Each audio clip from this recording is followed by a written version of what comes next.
இந்த கிருபையான ஆசீர்வதிக்கப்பட்ட மனமகிழ்ச்சியான காலவெளியிலே உங்களை கர்த்தராகிய இயேசுவின் நாமத்தில் வாழ்த்து வரவேற்கிறேன்.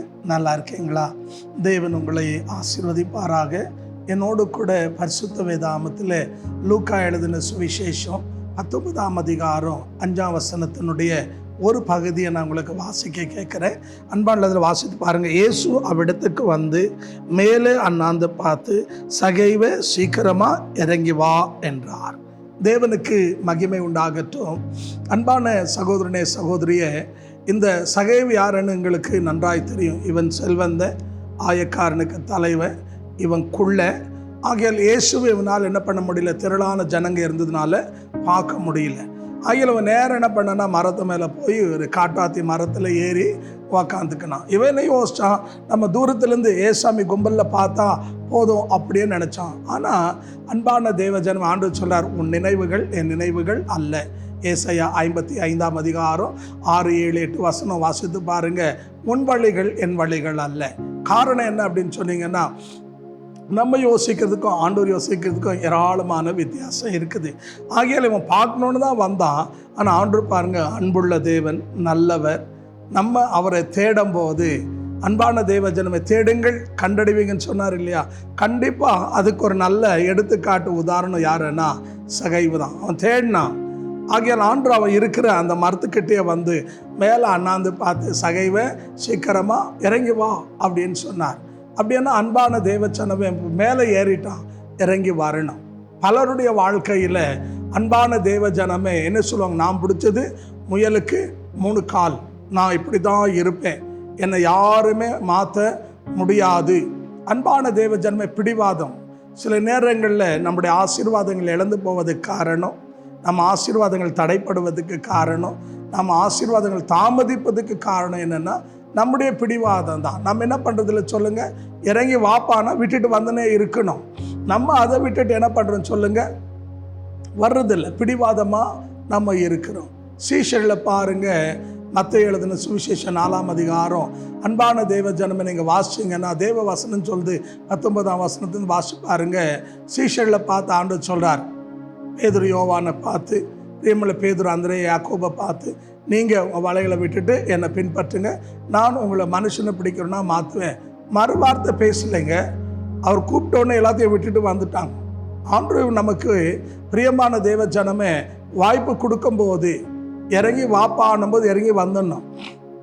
நம்ம பல நேரத்தில் என்ன பண்ணுறோம் சொல்லுங்கள், அன்பான தேவ ஜனமே நம்முடைய முரட்டு பிடிவாதத்தினால நம்ம பல நேரங்களில் வர்றது கிடையாது.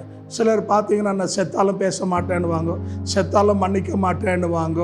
இதெல்லாம் என்ன தெரியுங்களா, முரட்டாட்டத்தின் சுபாவம். ஆண்டு இறங்கி வானா வந்து ஆண்டு எதை செய்யன்றாரோ அது என்ன பண்ணுங்க, நாளைக்கு செய்கிறேன்னு சொல்லக்கூடாது. பிரியமான தேவஜனமே உலகத்தில் சொல்லுவாங்க, நாளைக்கு செய்து இன்றைக்கே செய், இன்றைக்கு செய்து இப்போவே செய்யணுவாங்க. அப்படின்னா அர்த்தம் என்னென்னா, இப்போ செய்ய வேண்டியது இப்போ தான் செய்யணும். நாளைக்கு உனக்கு வேறு வேலை இருக்கும், நாளைக்கு வேறு அபிஷேகம் இருக்கும், நாளைக்கு வேறு ஊழியம் இருக்கும், நாளைக்கு வேறு அனுபவம் இருக்கும். ஆகையால் இன்னைக்கு அன்பான தேவ ஜனமே ஆண்டு எதற்காக நம்ம கூப்பிடுறாரோ அதற்காக நம்ம என்ன பண்ணணுங்க, இறங்கி வரணும். ரொம்ப பேருடைய வாழ்க்கையில் அவங்க பிரியமான தேவ ஜனமே இறங்கி வானா இறங்கி வராமல் என்ன பண்ணுறாங்கன்னா தாமதம் பண்ணுறாங்க. நீங்கள் எவ்வளோ தாமதிக்கிறீர்களோ அவ்வளவு நஷ்டம் உங்களுக்கு தான். என்னங்க, தாமதிக்கிறதுக்கு அடையாளம் என்ன தெரியுங்களா?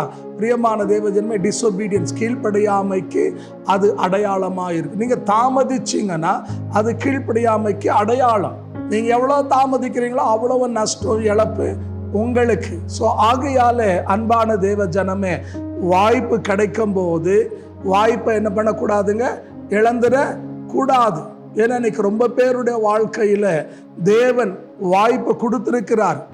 ஆனால் அந்த வாய்ப்பை அவங்க பயன்படுத்தி கொள்ளாததுனால இன்னைக்கு அவங்க வாஞ்சிக்கிறாங்கோ, என்னங்க அந்த இடத்துக்கு நான் வரணும், அந்த ஊழியத்தை செய்யணும், அங்கே முன்னே நிற்கணும், நானும் ஆண்டவருக்காய் ஏதாவது செய்யணும்னு வாஞ்சிக்கிறாங்க. ஆனால் இட் இஸ் டூ லேட், கடந்து போயிட்டு இருக்கும். பிரியமான தேவ ஜனமே, உன்னுடைய பாஷையில் நீ புரிந்து கொள்கிற விதத்தில் சொல்லணும்னா, 10 மணிக்கு நீங்கள் ட்ரெயினை புக் பண்ணியிருக்கிறீங்க, ராத்திரி 12 மணிக்கு வரீங்க. பிரியமான தேவ ஜனமே, ட்ரெயினில் புக் பண்ணியிருக்கிறேன்னு சொல்லி நீ நினைக்கும் போது ராத்திரி 12 மணிக்கு நீ ஏற முடியுமா? உன்னை கழுத்தை பிடிச்சி வெளியே அனுப்பிச்சிடுவான். ஏன் தெரியுங்களா? ஐயா நான் ட்ரெயின் டிக்கெட் புக் பண்ணியிருக்கிறேன்னு சொல்லானே.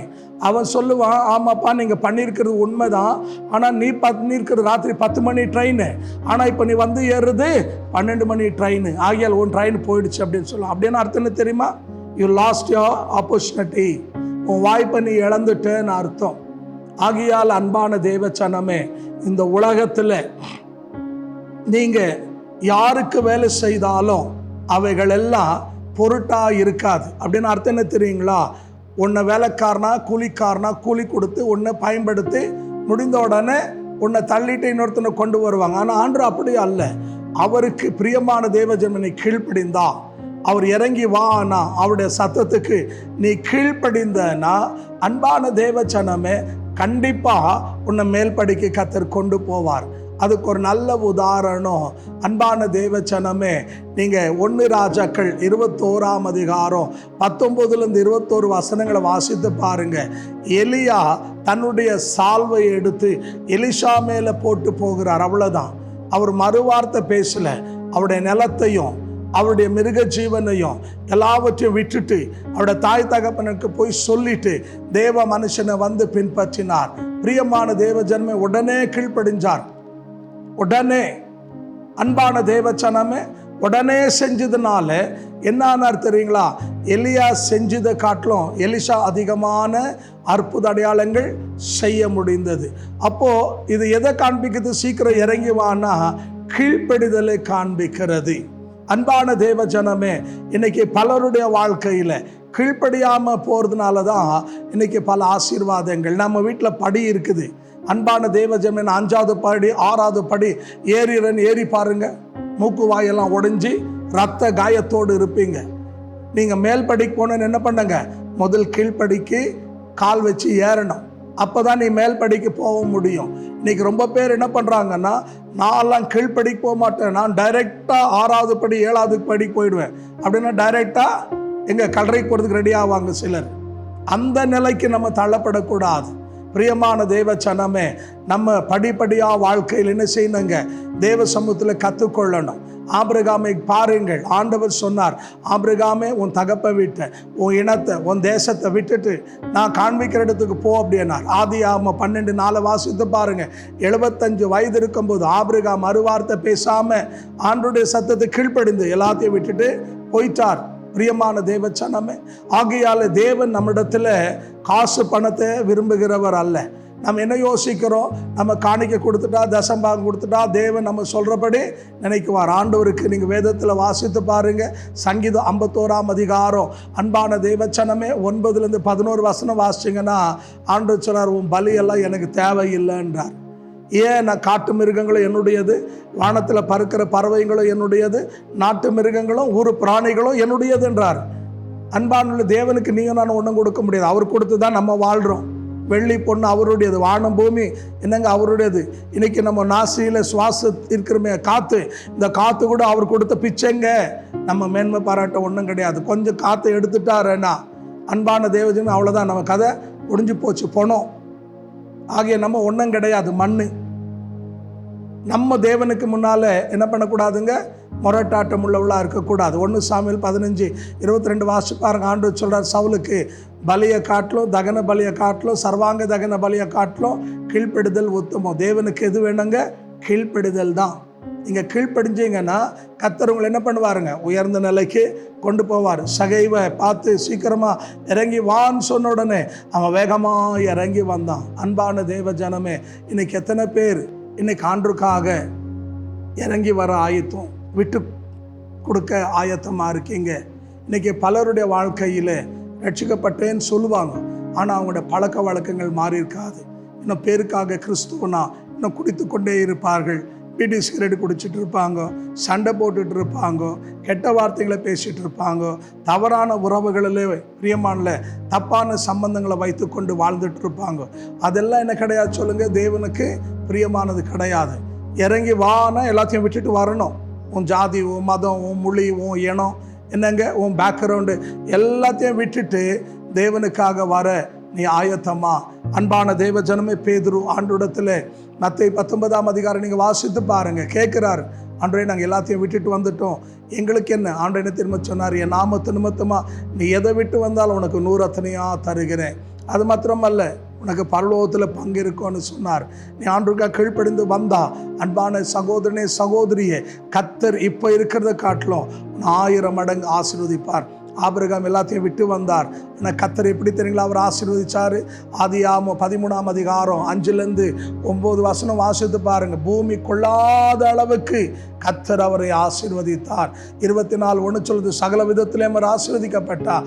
யாரெல்லாம் தேவனுடைய சொல்லுக்கு கீழ்ப்படிந்தார்களோ, இறங்கி வந்தார்களோ, விட்டு கொடுத்தார்களோ, விட வேண்டியதை விட்டார்களோ, அவருடைய வாழ்க்கை, அவருடைய குடும்பம், எதிர்காலங்கள் ஆசீர்வாதமாய் மாறினது. சகைவு இறங்கி வந்தார். அன்பான தேவஜன், ஒரு அற்புதம் நடந்தது. இன்னைக்கு உன் வாழ்க்கையில் நீ இறங்கி வந்தா, நீ இழந்து போன எல்லா ஆசீர்வாதம், இழந்து போன சமாதானம், இழந்து போன நிம்மதி, இழந்து போன சுகம், இழந்து போன ஆரோக்கியம், இழந்து போன எல்லா ஆசீர்வாதத்தை தேவன் தர வல்லவர். எத்தனை பேர் விசுவாசிக்கிறீங்க? இருக்கிற இடத்துல தலைகளை தாழ்த்து கண்களை முடிச்சு ஜெபிப்போம். பரிசுத்த பிதாவே, சகைவை பார்த்து சீக்கிரமா இறங்கி வா என்று சொன்னீர். ஆண்டவரே, அவன் தாமதியாம தேவனுடைய அழைப்புக்கு கீழ்ப்படிந்தா, இன்னைக்கு இந்த வார்த்தை சமீபத்திலும் தூரத்திலும் கேட்கிற மொரட்டாட்டமுள்ள அந்த ஜனமாக, அந்த தேவ சத்தத்தை செவி கொடுக்காம, இருதயத்தின் கடினத்தை நிமித்தமாக விட வேண்டியவளை விட்டு இறங்க வேண்டிய விதத்தில் இறங்கி வராம, அன்றைய தேவனுக்கும் அன்றைக்கு அவளுக்கும் பிளவு உண்டாக்கி கொண்டு, அன்றைய தேவனுடைய ஆசீர்வாதத்துக்கு அந்நியர்களாய் வாழ்ந்து கொண்டிருக்கிற ஒவ்வொரு சகோதர சகோதரியுமா இயேசுவின் நாமத்தில் ஆண்டவரே, இந்த காலையில் நீர் தொட்டு அவருடைய சிறையிருப்புகள் எல்லாம் தேவன் மாற்றி, எதையெல்லாம் விடலையோ அதெல்லாவற்றையும் விட்டு, எதையெல்லாம் ஆண்டு சிலுவில் அறியல் அவைகளெல்லாம் சிலுவில் அரைத்து, எதையெல்லாம் ஆண்டு புதைக்கலையோ அவைகளெல்லாம் புதைத்து, எவைகளெல்லாம் விட்டு வரணுமோ அவைகளெல்லாம் விட்டு மனம் திரும்பி தேவன் பக்கம் கடந்து வர உதவி செய்யுங்கய்யா. சமாதானம் இல்லாத, நிம்மதி இல்லாத, ஆசீர்வாதம் இல்லாத ஆண்டவரை வாழ்ந்துட்டு இருக்கிற ஒவ்வொரு தேவ பிள்ளையும் அவனுடைய ஆணை பாய்ந்த கரங்களால் தொட்டு ஆசீர்வதி, அவனுடைய குறைகளை நிறைவாக்கும், அற்புதங்கள் அதிசயங்களை செய்யும். எங்களோட ஜபங்களை கேட்டதுக்காக நன்றி. இயேசுவின் நாமத்தில் பிதாவே, ஆமென். தேவன் உங்களை ஆசீர்வதிப்பாராக. நான் விசுவாசிக்கிறேன், கர்த்தர் உங்களோடு பேசியிருக்கிறார். நீங்கள் இன்னும் ஆவிக்குரிய வாழ்க்கையில் வளரணும் அப்படின்னு சொன்னால், அன்பான தேவ வளரணும்னு விரும்பினா நீங்கள் எங்களோடு தொலைபேசியின் வழி அணுகலாம். ஜப குறிப்பு இருந்தால் நீங்கள் பிரியமான கமெண்ட் வழியாக தெரியப்படுத்துங்க. உங்களுக்காக நாங்கள் தொடர்ந்து ஜபிக்கிறோம். தேவன் உங்களை ஆசீர்வதிப்பார். ஆமென்.